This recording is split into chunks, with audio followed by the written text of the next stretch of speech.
Hello everyone, today we talk about how to fix the app of Fiverr. Here we go to settings.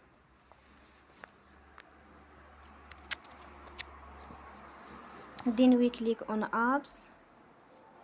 After that we search the app Fiverr.